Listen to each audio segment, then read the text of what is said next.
Hello, pod smashers of the internet, and welcome to another episode of... My cat. I'm an 80-bit pod smash cat. Some people call me Whiskers. We're gaming goes to grab a beer. We're your hosts, Penguin and Termite. I am Penguin. I am Termite, and we are a weekly video game podcast smashing together ideas that you care about with video games. That's right, and tonight we are going to be discussing the PlayStation, no surprise here, but specifically we're going to be talking about sort of a narrative that's developed over the last few years regarding the PlayStation and how it's doing in the so-called console wars of the current generation. Every generation there's a console war winner, quote-unquote, because they just outsell, or they're more popular, or they're in the zeitgeist more, and that kind of looks different with each console generation, of course, but it's anyone's game at this point, right? We're only a couple years in, and so we're taking stock.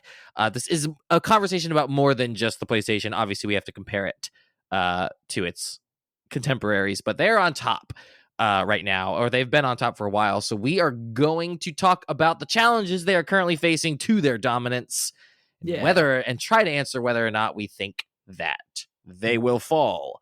So we'll dig into all of that and more. But we're gaming us to grab a beer. So what art thou drinking tonight, yon body wench? I'm boring for once and just have yet another Sam Adams Oktoberfest from my 12-pack that I bought 2 weeks ago because I've been cycling through better drinks and leaving these one in the back of the fridge.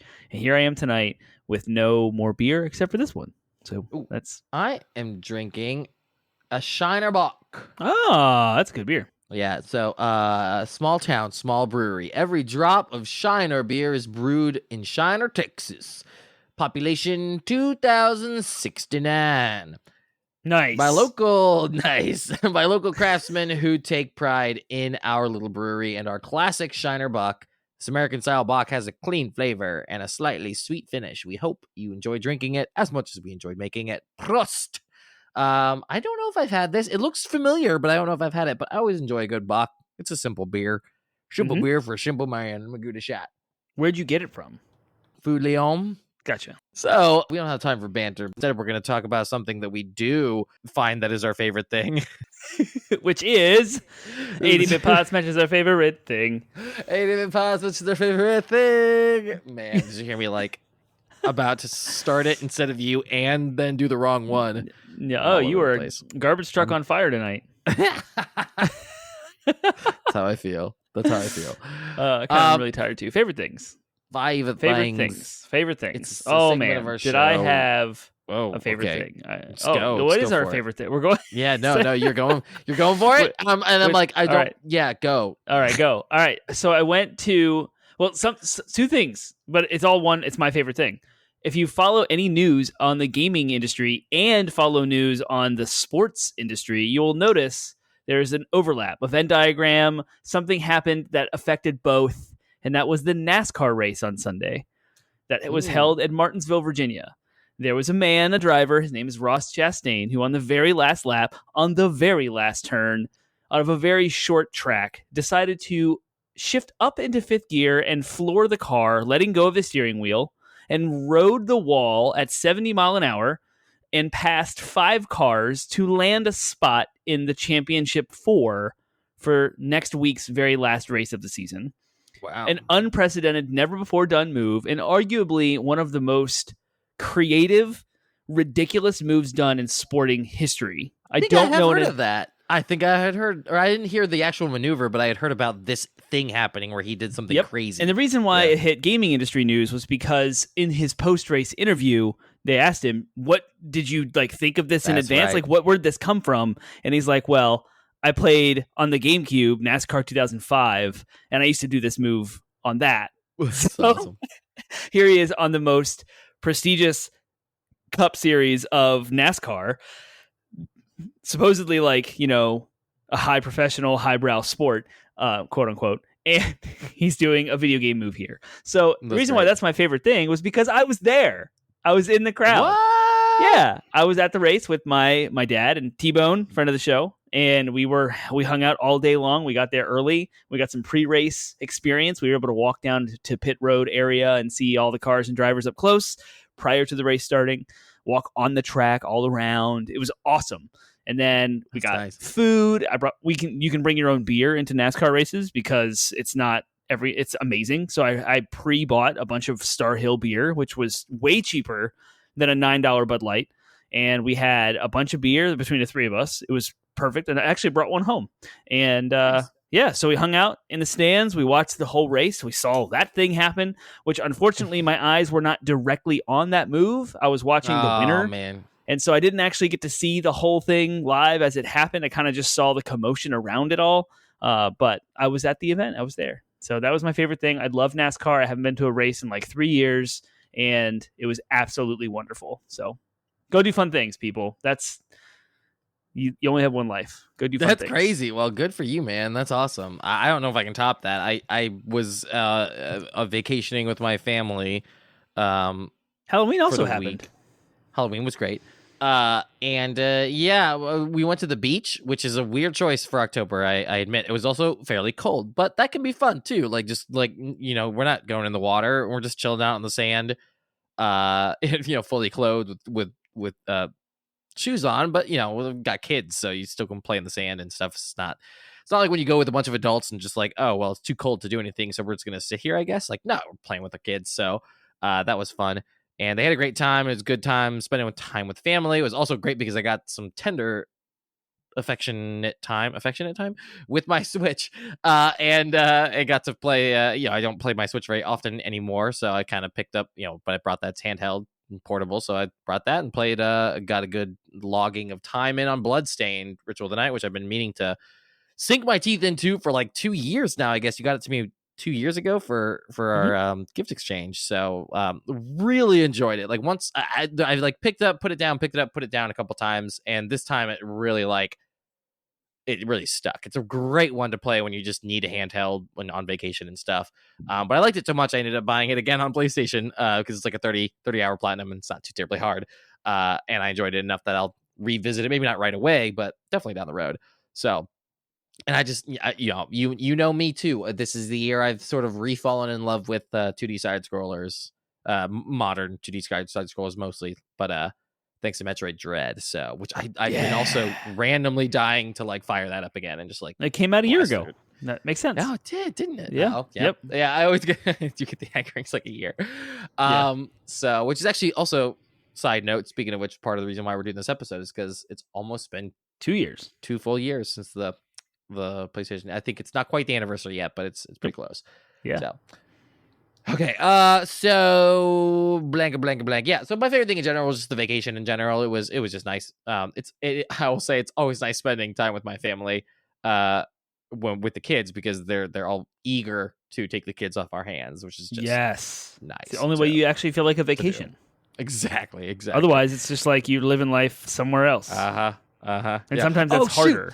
Yeah. That's what I want. Okay, so I have a very single specific favorite thing here. So, okay.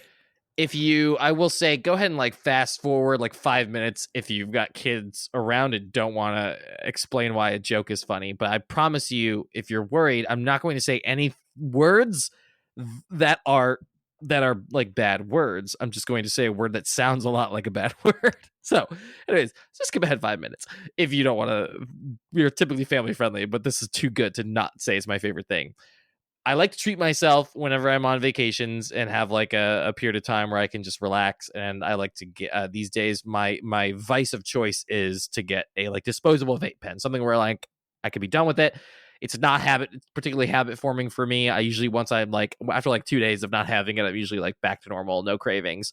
So I got a disposable vape pen, but the minute I arrived, I was like, I was starting to look for one because I knew I was going to go back out to go grab it. And I knew the minute I saw this store as a name that I had to patronize them because the store was called Master Vapor. And I was like, yes, I want to go be a master vapor, and I'm going to go get a master vape, and I'm going to master vape while staring at All my week. family through the window. Exactly. And that was the joke. And I made the joke so many times, and every single time I laughed as hard as the first time, maybe harder. And then your family So rolled their eyes harder and harder every time. They did. Yep. It was great. So that was that's my favorite thing is I don't know if they have any. It looked like it was a chain because I saw several locations, but I don't know if it's just like Virginia Beach, a chain specific to that area, or if it is a bigger chain. But you all should go be a dirty master vapor like me. There's nothing dirty about that. Go have fun. Yeah, it's nice and clean, cool. Yeah, probably popcorn lung and all that, but whatever. Don't ever say smoke, that right. in a vape store, by the way. Like, don't ever like tell vape people or people that are into vaping, like, don't even bring up the words popcorn lung. They will be like, that was debunked and rada and here's a study and here's what they like hate it. The popcorn lung thing, like, to besmirch them. So yeah, misinformation does that to people. Yeah, I guess so. All right. Well, cool. That is that. So that moves us on to our next segment, which is DLC stands for downloadable content, the newest TikTok phenomenon. Check it out. Yeah, it's a conversation, a little prompt, a little game that you would normally have about video games. I say it's the newest TikTok phenomenon because I have also been posting DLCs on our TikTok 80-bit pod smash. And you can go like literally comment on your answers, or you can like do a reply or a stitch or a side by side. I don't know. I'm still learning the TikTok terms, but you could be like, yo, Penguin, you're so dumb. That was dumb. That's a dumb thing. Here's the right answer to DLC. So, right. So just like tell us how wrong we are about DLC and give us a better answer than the one we are coming up with now. So since we're talking about a topic that has a lot to do with PR, public relations, the ability to like spin something into a narrative or deal with a narrative that has been spun about you is really what PR is about. It's about managing the narrative around any given controversy. So I want to apply that to fictional video game characters and say, what is a villain from a video game who's not really that bad and just suffers from bad PR? Ooh. I've got an answer if you need to think for a second. Yeah, go ahead. I'm going to say Andrew Ryan from BioShock suffers from bad PR. Like he and I know he was kind of the sort of anti-villain who set out, to create his libertarian paradise. And then that makes him the villain right there. Oh, sorry. That got out of control. But that's the point is he had good intentions and his experiment failed for sure, real hard. But he could have definitely, like, the PR didn't help, right? It was everything on there was just like from the minute you land into what do you call it, Rapture, it's like in your face, like, no gods, no kings, libertarian paradise. And like if they had toned that down a bit, then maybe people would have been more chill and the whole crisis wouldn't have happened in the first place, right? Just like if you're gonna be like solid in your beliefs, don't build like gold statues of your face, like yelling your beliefs in people's like face, finger wagging in their face the minute they like come into your utopia city. Like that's kind of the opposite of what you want to do with the utopia. You want to present it as like this is a place where people can just like be free and liberated, and maybe it was just the sheer notion of the sort of like almost ironically oppressive weight of his ideals on top of the shoulders of all those citizens that ruined so with some better PR, a good PR manager coming in there and be like, whoa, gold statues are a no. Then I think that Andrew Ryan might have turned out to be a decent fella with at least I think the experiment still would have failed, but maybe it would have failed more in the like, oh, people are kind of poor on Rapture and there's a lot of poverty and dissatisfaction, and then they like figure out a way to fix that, as opposed to we're all shooting ourselves up with like mutant DNA and becoming like zombies and Yeah, but, Rada, Andrew Ryan Big loved Daddies. that. He's like, yeah, go ahead. Yeah, do that because it makes me money. Yeah, well, but that's the.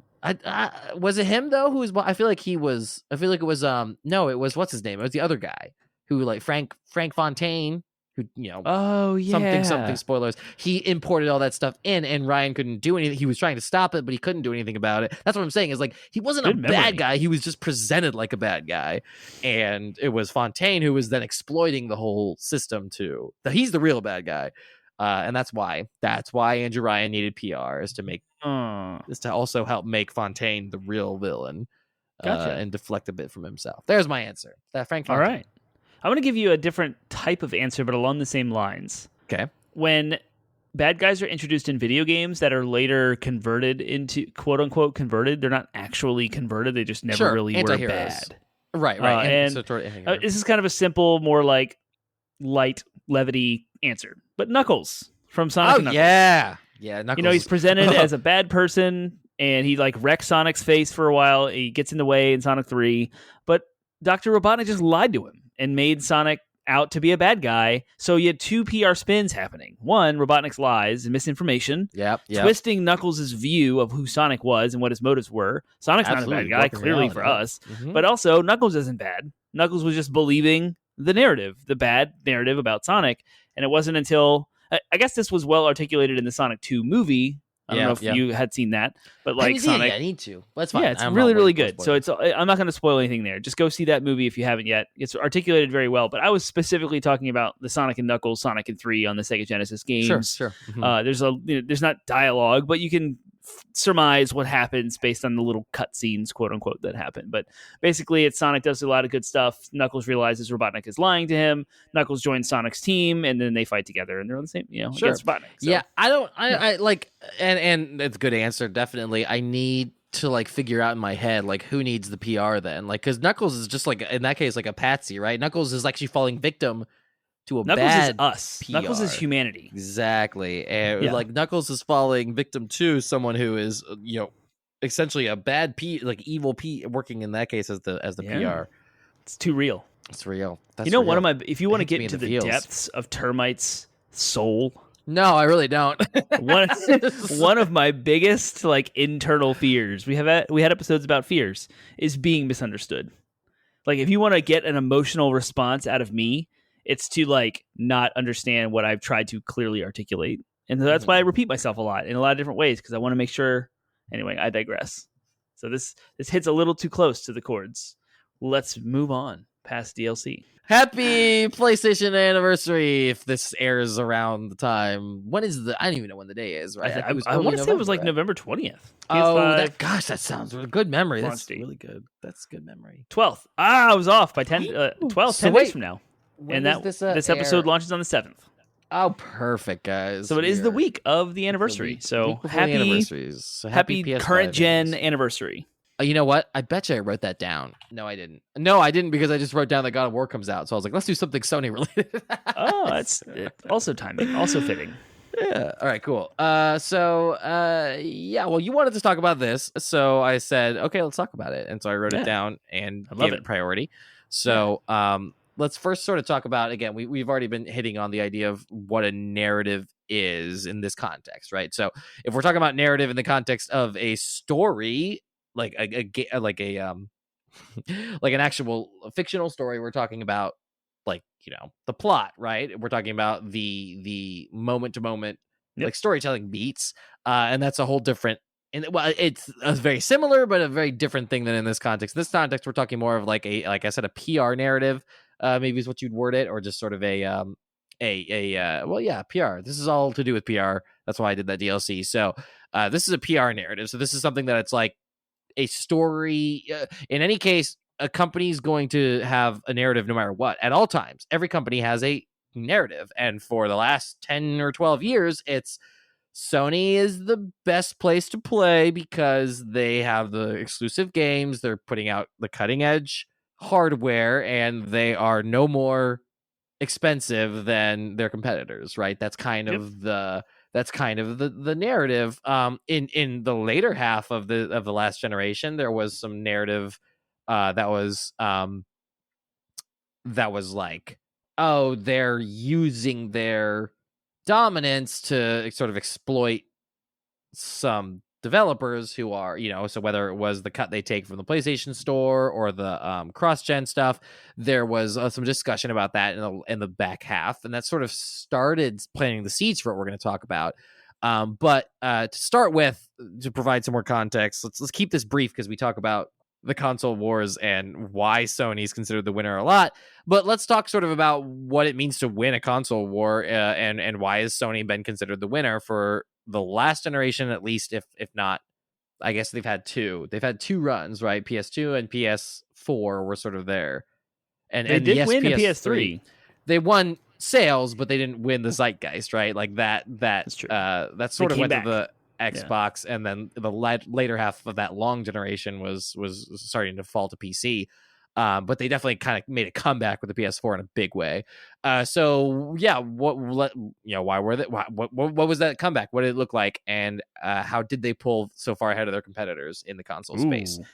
So, two thoughts about console wars. We don't have to get into a debate about it, but I think console wars are silly. I love video games everywhere. I think Sony putting games on PC is awesome, and I think Game Pass is a great deal for gamers, and Microsoft and Nintendo all offer amazing stuff. So we're talking specifically about Sony here just because in the previous generation they were the king, quote unquote, which we're talking about. Now they may not be, and that is interesting. That's where I'm coming from. Yeah, to me, if I could interject, to me, like, the value in talking about console wars, so to speak, is not to pit sides against each other and sling mud. To me, it's let's legitimately have an analytical conversation about if you're going to sit down and say, I'm going to put my money and put my time into this ecosystem, here are the reasons why. And that, to me, is sort of the console wars, quote unquote, is that sort of analysis. Mm-hmm. And the second point is that this generation has like flatlined. They've never been closer. All three of them, Nintendo, Microsoft, and Sony, with Nintendo having a vastly underpowered machine, and PC, whatever the crap they're doing over there. But like gaming is kind of everywhere. We're all losing to phones right now, so that's true. Everyone loses to mobile. Yeah, everyone loses to mobile. That's my thoughts about console wars. That's why we're here. We're just talking about a fun analytical conversation about Sony's dominance in the past and like, is it still here today, and what's going on? So, but right now it's anyone's game. So we're sort of like, and Nintendo is always going to be a weird outlier because they're just so different, right? The people that play the happened with Switch, the Wii. Yeah. But the people that play the Switch tend to be less hardcore gamers, and their reasons for playing on the Switch are uniquely their own, as opposed to if you look at the kind of people who are playing PC, Xbox, and PlayStation, they all have very similar reasons for preferring their consoles. It's more powerful, it's more affordable, it has exclusives, right? And that's kind of but the Wii is like, or sorry, the Switch is like, I guess, the exclusive thing. It's like, if you have, it's like we've talked about this before, but there's so many people who have Switches that also have one of those others. Right. But there's very few that have, like, I have a high-end gaming PC and an Xbox and a PlayStation. It's like maybe pick one or two of those three. So, and that's kind of why we talk about it. But yeah, I mean, just in brief, it's Sony came ahead because they during the PlayStation 3 era, they invested heavily in exclusive studios to make blockbuster premium games, and then the PS4 was powerful enough at the time it came out to like demonstrate that they could pull off incredibly, like, visually, they could compete with PCs in the visuals department, maybe not like at the highest end, and definitely not more near the so end than of the generation. consoles had ever done in the past. Exactly. And then also they then were like, now with all that power, we're going to give you quality exclusive experiences you can only get on this console. And with that, they just sold how many units? Like, they're the third best selling, I think, second best selling, something ridiculous.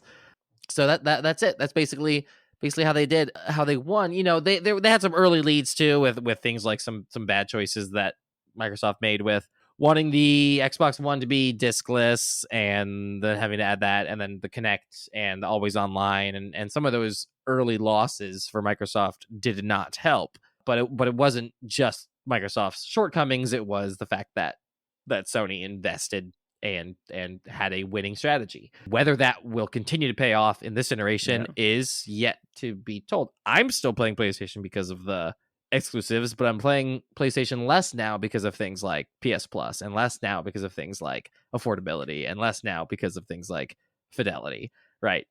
Like I can get those experiences other places now. So let's then talk about what has changed. So yeah, that leads us into our next thing is what has changed. Right. Aside from more powerful consoles and newer games in the last few years, in both the lead up to and the aftermath of the next generation of consoles dropping, what are the changes that are like relevant to this conversation? What has started? You mentioned we've never been closer in that gap. It's like everybody starting with the Switch in 2017 and carrying on with the new Microsoft and Sony consoles. Everybody's not like they're not misstepping in the same way that almost one in the last several generations has come out of the gate like and trips. Now everybody is like, side by side. And what's changed? What's new? What's different? Yeah. The architecture for the hardware is like now parity with PC. So Microsoft's new console is the same architecture as the PS5, the same architecture as PC.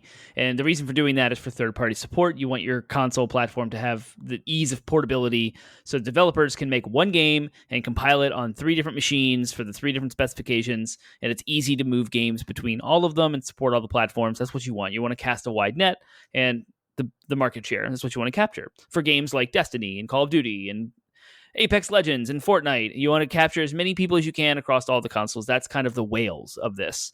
What sets them apart, Sony doubled down on the consumer-friendly aspect of the PlayStation 4, and that was physical games, not always connected.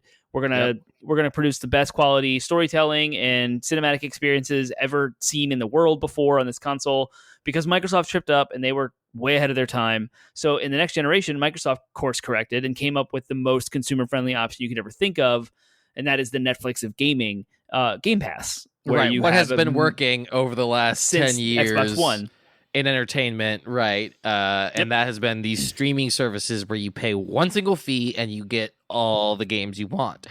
All the good stuff. I heavily quote that because, obviously you can't have all the games you want because of exclusives exist. But that's the idea, right? And that is sort of what, that's never been the case since like the early days of Netflix too, is like, now that's all piecemeal, so you can't have all the shows you want. But that's the dream, right? That's the golden dream of these streaming services is you pay one fee and here they are. So that's been working in entertainment for so long. Microsoft's like, well, why couldn't we do that with games? Why couldn't we just do a service where you have, this huge library of games and you just access it with a monthly fee? And then they went further on and said they came out with guns blazing with that. And they said, well, why can't, if they're already paying for that, why can't we just give them all of our games that come out day one that are exclusive to us? And so Game Pass came out strong. I feel like that's one of the biggest things that changed, that kind of provided the context for this. In addition to that, I would also say, it's still nascent and still early, but games or game streaming, online game streaming. And in this context, I mean, not streamers like Twitch. We're talking about like the streaming of the playing of games. Yeah, cloud gaming. Yeah, there you go. Yeah. So like it's not been having as big of an impact yet, I would say, but it's another factor. It's another thing that has sort of put that in there. I would also say things like the Switch and Microsoft have been playing, or sorry, Nintendo and Microsoft have sort of been playing nice together because they're competing more directly with Microsoft. So you see a lot of similarly like consumer friendly things for the Switch. I have my own gripes about Nintendo's choices as far as consumer friendliness goes, but they have a very decent rewards program where if you're like staying on top of it, and they have some pretty good prices on some of the third-party stuff on the Switch. Their first-party games never go on sale. That's a gripe with Nintendo, but like, say la vie. So yeah, I feel like I've been seeing a lot of like, they have to sort of, and they were the first ones to really like get on board with cross-platform, the cross-platform push that we saw. The most successful cross-platform push we've ever seen in gaming has been in the last, like the tail end of the last generation. And that got traction, and then Microsoft and Nintendo getting on board with that very early was like a huge change that sort of laid the foundation to this. And they were the underdogs. It makes sense. Let's team up against the big dog. Exactly. Yeah. Let's make them look bad. And they did at that. So that sort of laid the foundation. So So then that leads us then, of course, to the crux of our discussion tonight, which is there is a growing narrative about Sony among some, I put in parentheses, some gamers, because as we've found, we're clearly not in the same circles in regards to this. But in the circles that I frequent, I have noticed there's a growing narrative that seems to be a direct result of some of the above changes. What is being said about Sony and what changes serve as evidence to support this narrative? So I'll go ahead and come out of the gate here and say the narrative, and I wrote this one down. The narrative is that Sony is nickel and diming their player base, abusing their dominance and the demand for their products to jack up prices industry-wide in an anti-consumer and anti-competitive way. The basic implication is that Sony is making it more expensive to play on PlayStation compared to their competitors. So that is sort of the narrative. So let's go through some of these pieces. Let's first go through what some of these pieces are, and then we'll sort of talk about what our thoughts are on them. So, but let's sort of like build this. Why is this narrative here? Let's sort of build the quote case against Sony here. So some of the things that they've done, changes they've made, and I didn't necessarily do this in chronological order, but I tried to keep things in sort of a sort of like ascending, where it's like, oh, this gets getting worse and worse. Looking worse and worse, I should say. Right. So starting with that last point where I said there was the resistance in the last gen to the cross-platform play on Sony's part. I think this came out as early. When did it start coming out? Where they leaked the documents that were like. It was during the Apple versus Epic battle that happened. Yeah, totally different Fortnite thing. But there, like, Sony documents were brought in as a result of that because Fortnite is playable on PlayStation, and so there was numbers and stuff related to the Fortnite case that Epic was building against Apple for anti-consumer practices that revealed so it was an inside thing. decision. So Sony the inside decision was saying. What did no, Sony go for do? it. No, you do. You go for it. You got it. Sony was basically saying we have the largest player base here, and there's no reason for us to leverage that. Let you all profit, you all being Apple or Epic, like profit off of our player base, and so we're not going to do cross-platform. We want people to have PlayStation Plus subscriptions, and we want people to buy and play Fortnite on PlayStation. We don't want to let that happen. Basically, was what so it seemed. Well, there was also there was also sort of part and parcel of that. They were basically like, we're going to charge a fee. In order to, like, the developer will have to pay a fee in order to put their games on, like, to make it cross-platform with Microsoft, and like you'll have to almost recoup our losses, quote unquote. And that became the thing. Is like, well, Microsoft and Nintendo aren't requiring that. Like, why is Sony the only one in the industry requiring this? And you saw this with games coming out that were like, this is cross-platform on everything but PlayStation. Yep. And there was like that that dig against Sony, which sort of again was sort of a fertile ground there. So then also in the last generation, we saw a lot of growing dissatisfaction for the PS Plus offerings. There was a growing number of, so first of all, there were several, it would be sort of like I think players got used to sort of like there being a good month and bad month. They got used to Sony doing things like, a new game's coming out, so we're going to drop like one of the earlier entries in the franchise. So a new Mortal Kombat's coming out. Here's Mortal Kombat 5. Here's Mortal Kombat 3 and 4, the month that Mortal Kombat 5 is dropping. Like, they would do stuff like that, and players got, for lack of a better term, spoiled, I guess. But that expectation started to drop more and more, and you'd see more and more months where it was just like not great games or VR games that half the player base couldn't play, or there was a growing number, especially in that last year, of like partial games or games that could even be described more as demos instead of full games. So I think of like Godfall and which was this gen, I know, but like Godfall being only a partial version, and then like Tiny Tina's, where it's just literally the DLC. It was like a standalone DLC, and I was like, So that was sort of like, okay, what the heck, guys? Like, you used to offer full games, and now you're not offering that anymore. So then the next generation came, and it was sort of revealed that Sony was raising their prices to $70. Now, I will make a comment here. You and I have is the one comment I'll make along this narrative where you and I have made several times before the argument that games should probably be closer to like $90 now when you adjust for inflation. Yeah, games are cheaper than they've ever been, for sure. Right. Well, cheaper from an inflation point of view, yes. But nevertheless, you're saying, even I feel the sting now where I'm like, whoa, woof. Like, this is like, I used to be able to get these for $50 only a few years ago, right? When you would factor in the 10% discount that Amazon would offer on pre-orders and stuff like that, right? Like, I used to be able to, and now, so it feels like a much bigger increase. when you're dropping $72. They see that $72 price tag on Game of Thrones, God of War, Game of blank of blank. Yeah.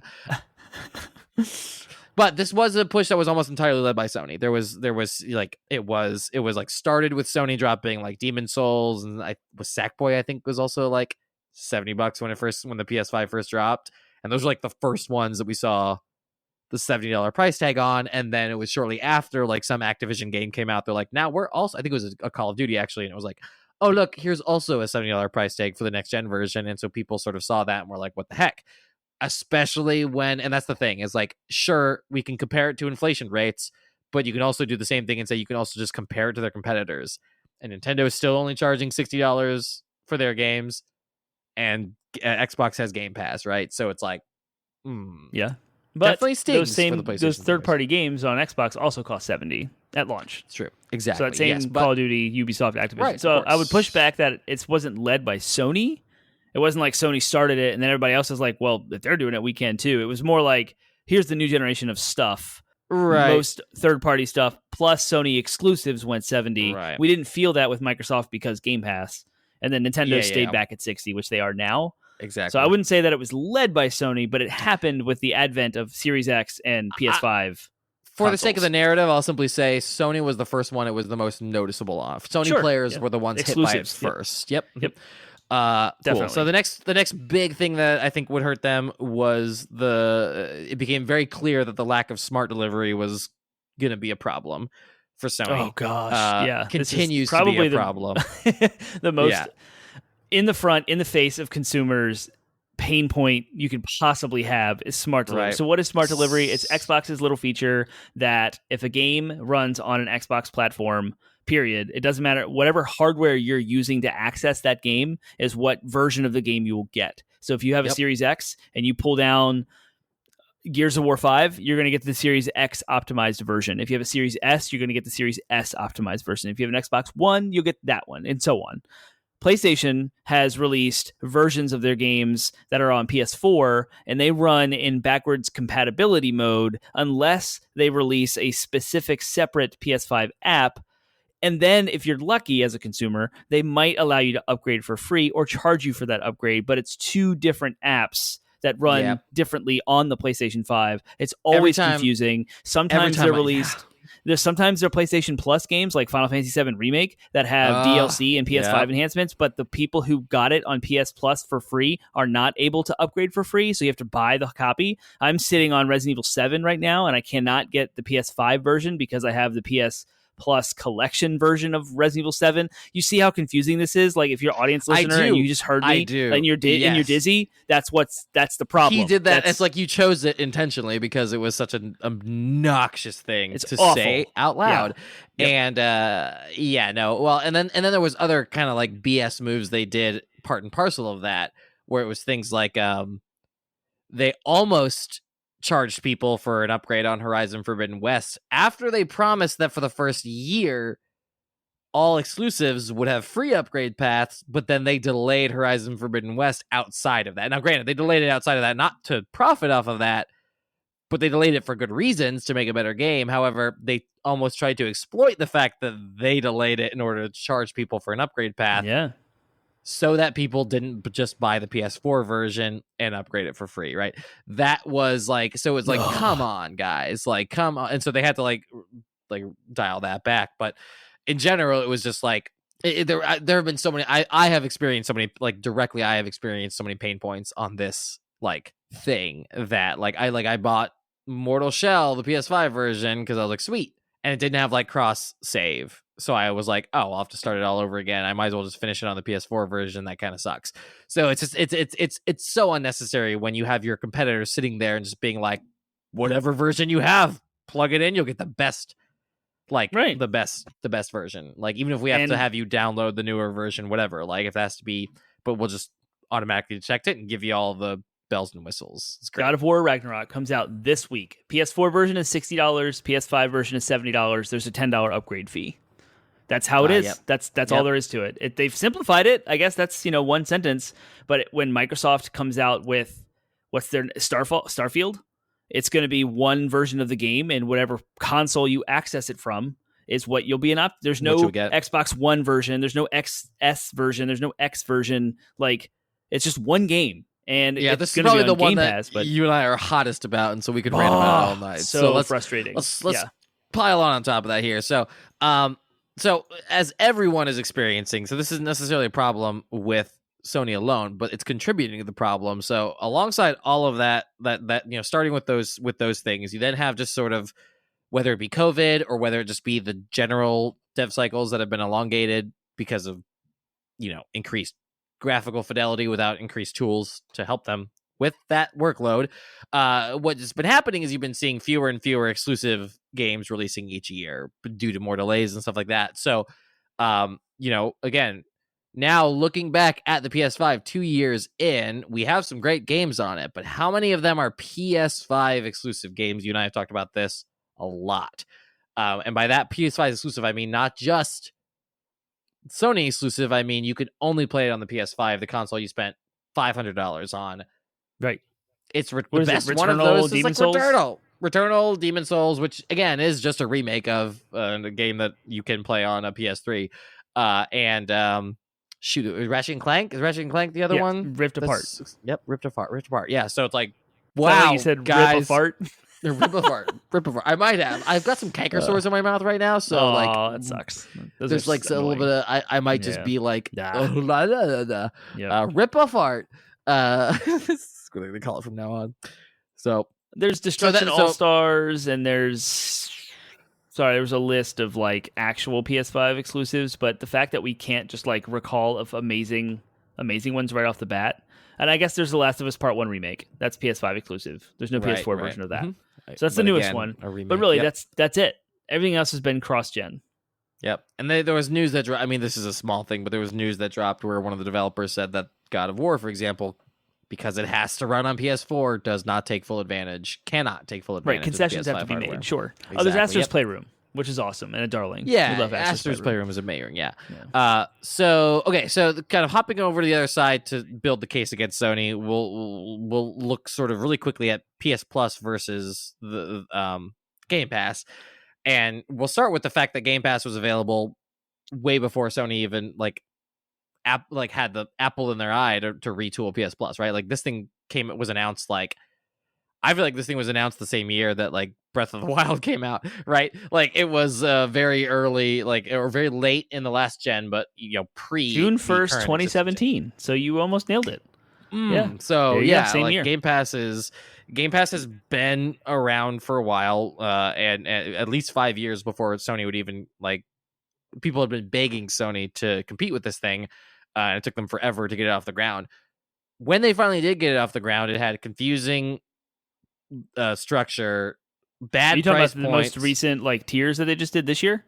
Let's rewind the clock for just a second and talk about PlayStation Now, which was Sony's PS4 generation version of some sort of subscription service. Yeah. Because they bought this Gaikai cloud gaming service back in 2012 and then did something with it called PlayStation Now, where you could stream PS3 games and actually download some PS2 and PS4 games on your PS4. And so that was kind of like Sony's first step, but it was low quality. You didn't get a lot of money for your value, or a lot of value for your money, but it was there. And I don't know if Microsoft was inspired by that at all, but they basically did it right with Game Pass. And so going back now, we can talk about, so PlayStation Plus was a subscription service by Sony. They would give you some free games every month, and that's it. Microsoft had games with gold. So if you had Xbox Live Gold, you also got some free games every month, and they would compete that was comparable. Neck and neck. Right, it and was so neck and, right. That was Game Pass happened. Microsoft took off, rocket into space. They're amazing, best value in gaming ever. Sony, what are you doing? Why can't we get this stuff? And then they revamped their whole PlayStation Now and PlayStation Plus subscription stuff into 3 confusing tiers that that affect, it's all wrapped up in it's thing the now. Tiers that affect your offering, and then also they don't have day one exclusives because they said they still want you to pay. You still got to pay full price for God of War. Right. You're probably not going to see it on PS Plus for a year or whatever because they want you to pay that $70. They were clear about that. They're like, we believe in that model. Like, that's where they are going to stake their hill and die on it. So it's not going to happen, right? Though of course developers are welcome to put their Stray, for example, welcome to put it on there. Yeah. But our stuff, we're going to want you to pay the premium price for on top of already paying for the premium subscription. So it's like that makes them look bad on top of the fact that their price points are higher than Microsoft's. And like the whole notion of the tier, like I said, the tiers affect your offerings as opposed to when you compare it to Xbox. I was thinking about this. I was like, well, doesn't Xbox have different tiers as well? And I realized the tiers are for Xbox are more about where you can play them on, right? So it's like if you pay like $4.99 or whatever it is, you can play on your Xbox. If you also pay $4.99 for a different tier that's entirely for your PC, or $14.99 for both, and like you get cloud stuff now wrapped up in there, and they have the Xbox Games with Gold stuff, of course, wrapped in there too. It's all one service now. So like again, it's just Game Pass is a better product for your value for your money. Although you pulled some interesting stats that demonstrate that PlayStation Plus has more, like numerically more games in their library than Game Pass does. So that was interesting, and I think that we'll circle back around to that. Okay, cool. So this is already looking kind of like looking, again, if you're just looking at these points alone, it's already like Sony is certainly making some frustrating missteps. The one that I think really just sort of raised people's hackles, right? Just like really got people just frothing at the mouth is like in this context of these already fairly frustrating circumstances, Sony then just said to combat inflation, we're going to raise the price for PS5 consoles. That sucks. They said, but only in regions outside of the United States. That sucks even more for anyone existing outside the United States. They're basically saying we don't want to lose. It's basically like they're clearly demonstrating who their favorite market is, right? Because the United States probably does account for a large portion of their sales. They're very popular in the US and the West in general. But then to say we're worried enough about inflation that we're going to raise prices, but we also don't want to tick off our biggest player base, so we're going to just tax everybody else simply for living in another country.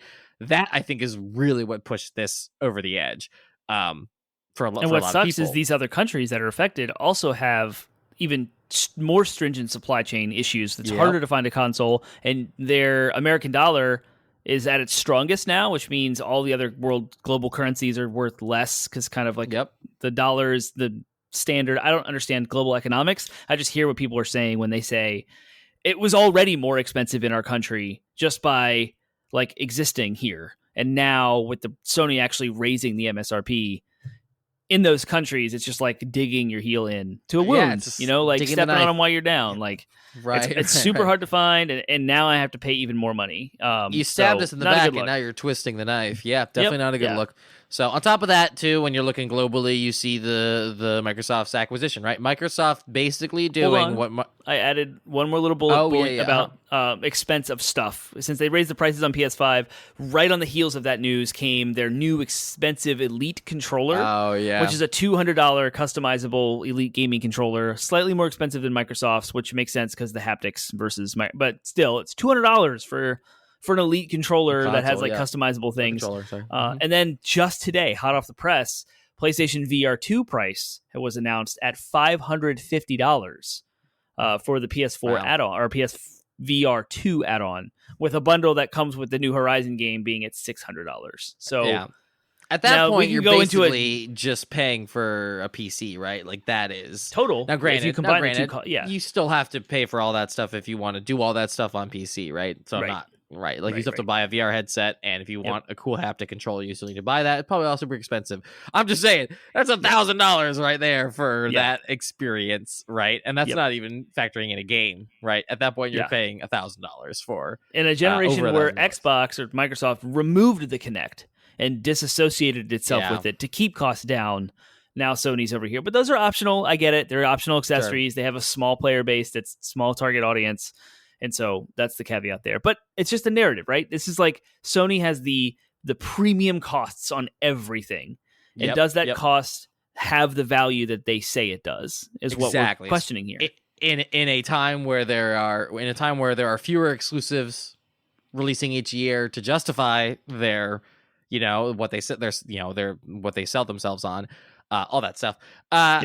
So on top of that, if the narrative is Sony's greed, it certainly doesn't help that they are actively campaigning against Microsoft to stop the acquisition of Activision Blizzard, despite the very fact that they have been utilizing the strategy of exclusives to draw players to their platform. Now, I get it. There's a slight nuance between like acquiring Naughty Dog versus acquiring Activision Blizzard, right? Like, but if Sony is saying that the way to set themselves apart and make their product attractive is to acquire studios, then it seems a bit hypocritical for them to then actively campaign against the acquisition of a studio, given that that's been their business strategy for the last 10 years, right? Yep. Again, I understand there's nuance here, but like, again, we're building the sort of the case against them. Yeah. And that one is just like, again, more salt in the wounds. Like, you're literally trying to, like, you're being anti-competitive here is sort of is what they're saying. Now, and one from could a business argue that perspective,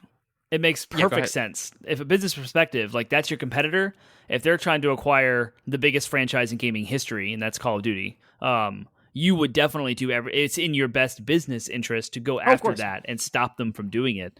Like there's no reason, because these are all businesses, right? Microsoft, Sony, Nintendo, they're only here to make money. Like it just happens to be an amazing art form that we love to consume, and therefore there's nuance and emotions and feelings and how we play games and experience those things, and artistic creativeness is all in the mix, which complicates stuff. But they're businesses; they have to make money or they don't exist. And so this is a anti-consumer looking optic. It's bad optics. That's what I was saying. Like, it's PR. The PR is just in the context, right? If this were happening in the PS4 generation, I might be on Sony's side. I'm like, yeah, absolutely. Like, but right now it's happening during a time where it's like, you guys are nickel and diming your player base, and now you're actively trying to prevent players from having a reason to go to another, despite the fact that this is the very reason you're giving your players. Like, you built your business on exclusives, and now you're attacking exclusivity. Seems a bit hypocritical and greedy at the very least. So my last piece here. Go ahead. It might be a little conspiratorial, so take this with a grain of salt, but there was a little bit of a narrative spun up about a Sony showcase being canceled because this actively campaigning was happening.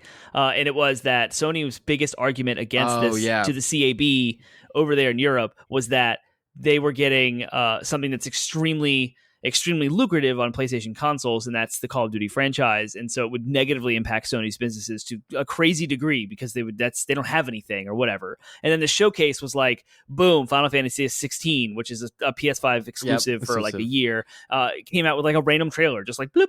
Like, oh, that probably should have been in a showcase. And then this massive Silent Hill announcement from Konami with like 5 different things that they're coming out with and Silent Hill 2 remake, also PS5 exclusive. So the fact that there's like these exclusive announcements coming while Sony is actively saying that there is no you can't have exclusives is basically what they're saying. You're not allowed to have exclusives. It's just a weird kind of coincidence, and I do believe that it would have been bad optics for them to be actively campaigning with that argument and then have a showcase that showcases their exclusives in the same week. So yeah, that's like, this is all business. Well, I've been wanting to talk about that for months, because we just haven't been doing a lot of like banter for our podcast, and that was something I wanted to bring up. So I'm glad it's coming up now, because I saw those same articles and stuff, and I was like, whoa. You know what? I remember everybody was like, Sony's going to drop something in September. Sony's going to drop something in September. They always do a September thing, and September came and went, and everybody was like, where was it? What? And then like now it's like, it makes so much sense that it was like, because that would have been like gamer rage had they like done that. Maybe not even the gamers, but definitely Microsoft would have jumped on that and been like, oh, look, we don't have Silent Hill, we don't have Final Fantasy, and these games are small potatoes. Those games are maybe going to sell 20 million copies if they're good. Right. And like 800 million copies. Wasn't that what Call of Duty just sold? Like, I get it. There's a difference, but like, it doesn't matter. It's the philosophical arguments that we're looking at here. It was $800 million. Oh, was it? Oh, okay. I got but still, so like, units, you do the math. Yeah. They sold like 20 million copies in like, I don't even know. Right. In a day, like a week. Yeah. Yeah. So, cool. Well, I know you've been frothing at the mouth to kind of counter these with data. So, let's look at some hard data here, and we don't have a ton of time, so let's try to blast through this if we can. But I want to talk about how do the numbers look. So, if the narrative is it's more expensive to play on PlayStation 5 than other platforms, how do those numbers, or what are those numbers? Is there data to support that it's more expensive to play? And how do these numbers change when you factor in variables such as inside versus outside the US, or whether or not you're buying day one purchases, or or other, whether how many games you're buying a month. Let's sort of look at some of those numbers as much as we can in the time we have left, and then we'll come up on a final verdict. I'm going to discuss the process and some of the metrics I use, but then I'll just only talk about the final numbers here, just to be brief. Sure. So I looked at the cost of all the different types of hardware across Sony, Microsoft, Nintendo, and PC. I took some articles online that were guides for those, like for new PC builders who wanted to build their own PC that is equivalent to PS5, Xbox Series X hardware. And then I subtracted the difference of like owning your own PC, because most people would already have one anyway. And you would just make the choice to not have your own PC and then go the PS5 route. So you'd actually have a cost savings. So you wouldn't have a gaming PC. You'd have like a normal PC, and then which would cost you $500. What, I'm just throwing a number out there. It's not close exact, what I had. Yeah. So you're like $500 plus a PlayStation, then would like your total cost. So we just knock $500 off because then to get $500 plus $800 for a gaming PC, right? So it's like then the gaming PC costs you $800, right? That's kind of the philosophy there. So I made you do that. I forced you to do it. Well, you said in the analysis, make sure you include this, and I did. So that's just hardware. And then I looked at the subscription services, all the different tiers across all the different competitors, and PC doesn't have one, which is wild. And then the cost of the exclusive software across all. We talked earlier in this episode, Nintendo stays at 60, PC is generally at 60 for new releases, but there's a giant caveat there. And then Sony and Xbox are both 50-60 split, or 60-70 split for like third-party stuff. I've also took into account how many games are available on each tier separately. So that's not a combined total. That's like if you have that subscription service, how many games. And I calculated how much games cost on their subscription service, like cost per game. And so that's one metric I'm going to get to. So you total up. So there's obviously different versions of hardware. Like Nintendo has 3 different Switches, and they all cost different monies. I averaged them out, I tried to flatten this as much as possible. So I worked across averages. The average cost of software that's not on sale, because I have no way of knowing how often a specific game goes on sale and like what the average cost of those things are. It's impossible. So I just went with MSRP and averaged it out, and then I averaged the cost of the 3 tiers for Sony and it's Microsoft's Game Pass. I averaged all of that. So the low end of a Sony purchase, so you get a digital only PlayStation 5 and you have subscriptions, you would spend on average in a year, per year. So this is like the cost of all the hardware, and then 1 year later, you will have spent roughly $608. If you upgrade to the disk drive, you add the $50 charge to that year, so it's $658. Put you at roughly $700 for outside the US if it was like a $50 increase outside of the US. Yep. Yeah. So 708 for those. Make sure we throw that other addendum out there. So anywhere between 608 and 708. Yeah. Yeah. And the interesting aspect about that number is if you do subscribe to their tiers of games, you have games. So you don't necessarily need to spend $50 or $60 on anything, because you have stuff to play. Yeah. So it's not a useless console. So Microsoft, so I didn't include the cost of like MSRP disk software in that number. That's just the hardware and a subscription for a year. 608, 658, 708 for Sony. For Microsoft, I averaged the cost of the Series S and the Series X. Those are the modern offerings for hardware, and then so the average is $400 split down the middle, and then the subscription fees for Game Pass, and you come down to $604. So it's $4 cheaper. There's nothing outside the US to worry about. So no price it's $4 cheaper on the, again, inside the US and digital on the lowest. Yeah. Right. Digital and on the lowest tier, I think you said, of PS Plus. So no, it's the average. Okay. Average cost of all 3 tiers. Okay. All right, gotcha. Okay, never mind. So still, that's it's cheaper. It's not. It is. Yeah. It's cheaper depending on context, though. It's significantly cheaper, right? If you're outside the US with a disc-based console, you go for $100 for that year. Yeah. Something to say. Let's look at Nintendo, though, because this is how I love this number. Nintendo. You think, Nintendo never goes on sale. Their hardware never drops in price, but they have 3 different hardware offerings starting at $200 and up to $350 with the Switch OLED. So average hardware cost is there, plus their subscription with expansion pack is $35 a year, and that totals $378. That's the average. So an Beautiful. average Nintendo user is going to spend $378 for the first year of owning a Switch. You're and gonna not get buying a game. 10 frames per second on Bloodstained Ritual of the Night, but dagnabbit, Yeah. you're paying 300. Hey, you get what you pay for. Granted, the Switch is amazing. I'm not knocking the Switch at all. It's And awesome. there are reasons to play the Switch, and like for every 10 frames per second I'm getting on Bloodstained, which is just not optimized for the Switch. I'm ragging on it, and I love the game, and I'm playing it primarily on the Switch. But like Bayonetta's running great, right? I'm playing Bayonetta 3 as well. And it's great because it's optimized for the Switch. So like it's just a matter of like if you are not a hardcore gamer and you don't care about things like frames per second, the Switch is a fine place to play. Yeah. If you are a hardcore gamer and care about things like frames per second, you can deal with it because the thing is portable and fun. And just has fun experiences. So the Switch is not totally until worth you having. like Nintendo's cloud solution for like Resident Evil 8 is bad. And they're like Kingdom Hearts cloud streaming stuff. Like we don't want to mess with that. But Persona 5 is awesome on the Switch, so go do that.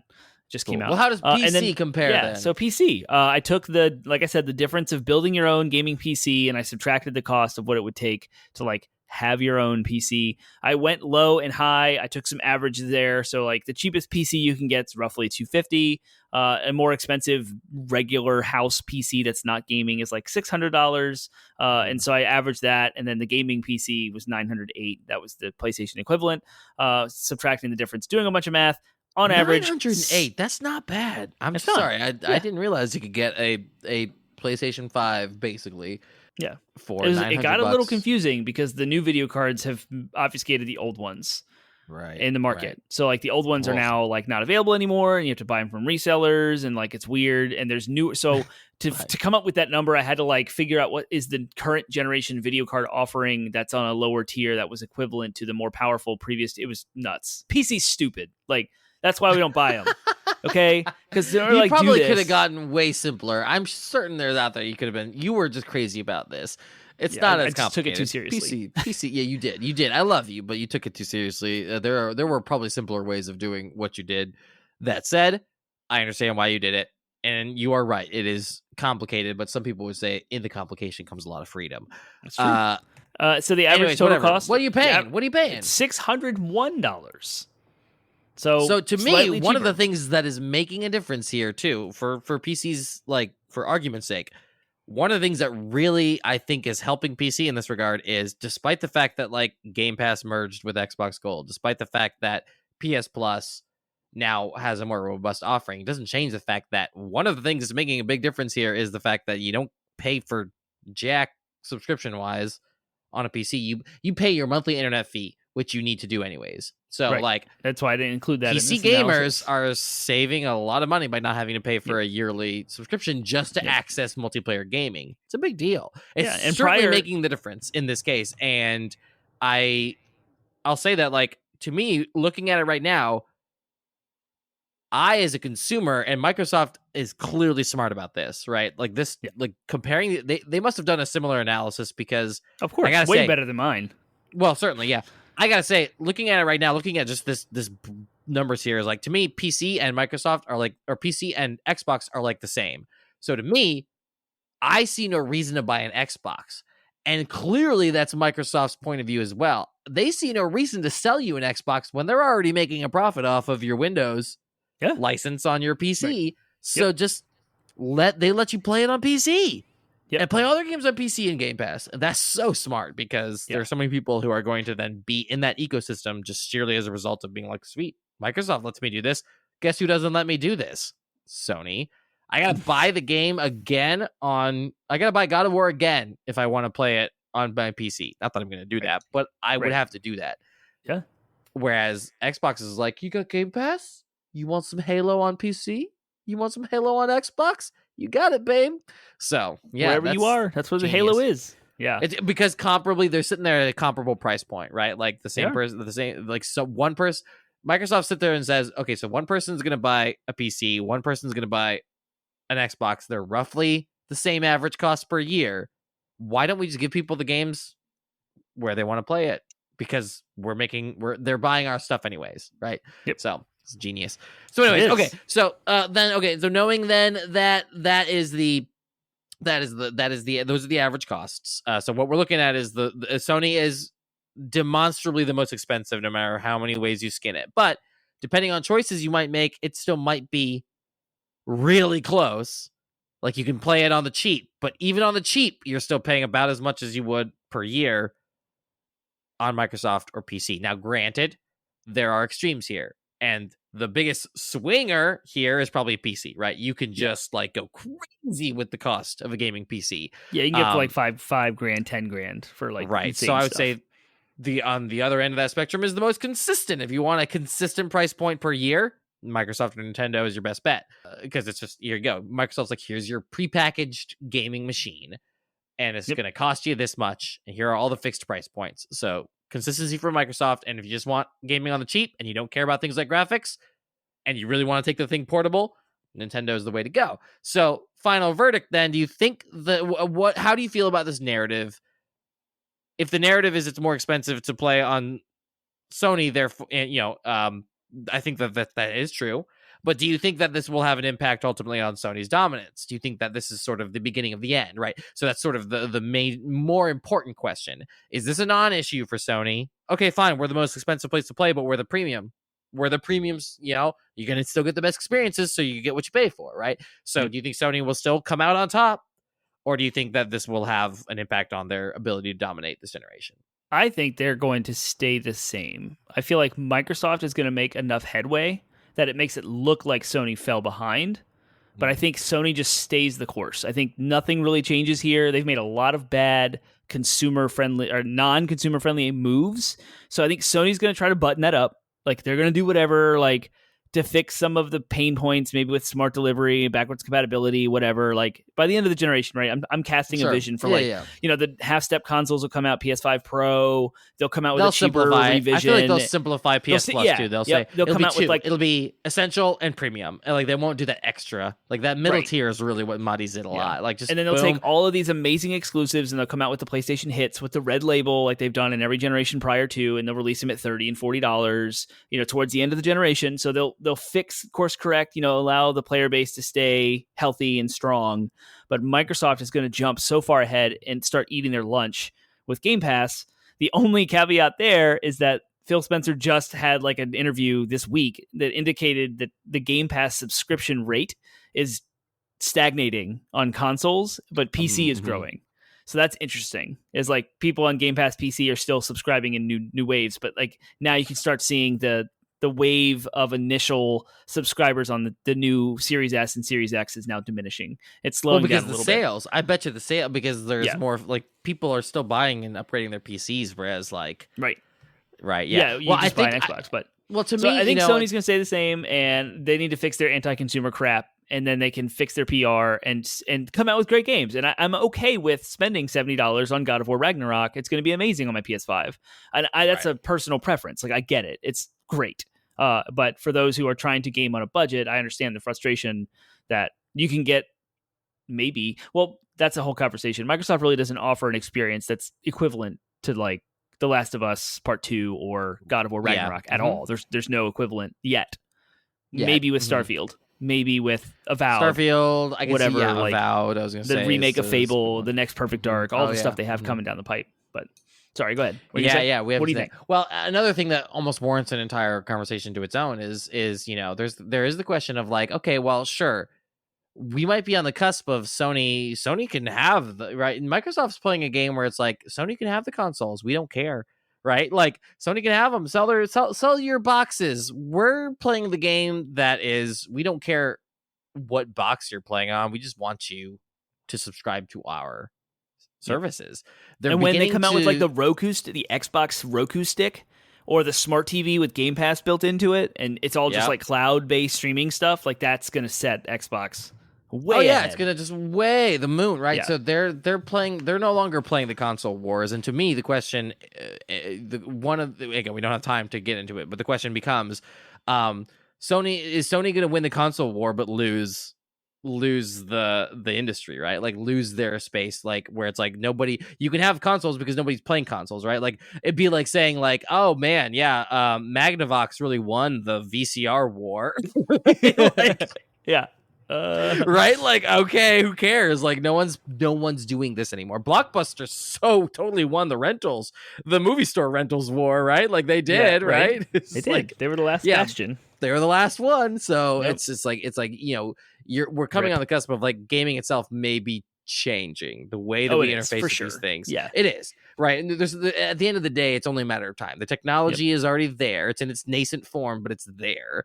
And so at a certain point, then the buying of a box will seem to maybe even to our kids, the purchasing of a box might seem insane. Why would you do that when you can just X, right? And that's where Microsoft's brain is. That's where PC gaming is starting to move to. That's where, Nintendo's not there yet. But Nintendo will probably suffer the same. Nintendo started something with the Switch because Steam Deck wouldn't be as successful on the PC side if it wasn't for the Switch. So, but that's sort of what it'll move to, is right? You'll have this sort of portable box and then be streaming games to it, and they'll be powering them on some super crazy server farm somewhere, right? Like that's more than likely the future of gaming, for better or for worse. So, that this may be the last time we have a conversation like this, because like, okay, sure, Sony's pulling ahead, but like it may not matter in 10 years, 10 years. So, this is the longest episode we've done in a long time. So it's good conversation. Yeah, it was a good one. So that is it. That's the show. So we want to hear your thoughts, listeners. Do you think Sony is falling? Do you think that, again, none of this matters and we're all just floating in a rock through space? We want to hear all of those thoughts and more. Termite, where can they share their thoughts if they have them? Give us all the rabbles over on any of the rabble. We always assume people are going to like just trash us, but like maybe you want to praise. We're hearing none of it right now, so it's true. We get nothing right now. Yep. I would love to hear some positive feedback for the work that I put into the spreadsheet. That'd be great. With all that, like, thank you, Termite, for the clarity that Sony's not that much more expensive, although it is expensive. It's not a whole lot. $50 for a year, maybe. Maybe 100, depending on where you live. Disc-based console. Yeah. Sound like those radio ads with the caveats. Yeah. Or the side effects, the drugs, like they list all the side effects. Where? 80bitpodsmash.com, 80bitpodsmash.com, landing website with all the social media links you need: Facebook, Instagram, Reddit, Twitter, Discord, and our TikTok, which I did not put the link in our website. Not Twitter. Do we need to get off of Twitter? Do we need to like protest Elon Musk and get off Twitter? I think we can just hang out. We don't have a lot of activity there anyway. Hang out. Sure. Just see what happens, kind of watch it burn, eat some popcorn, the Michael Jackson meme. We're Nero fiddling, Rome burns. Unlike Elon Musk right now. Yeah, he is.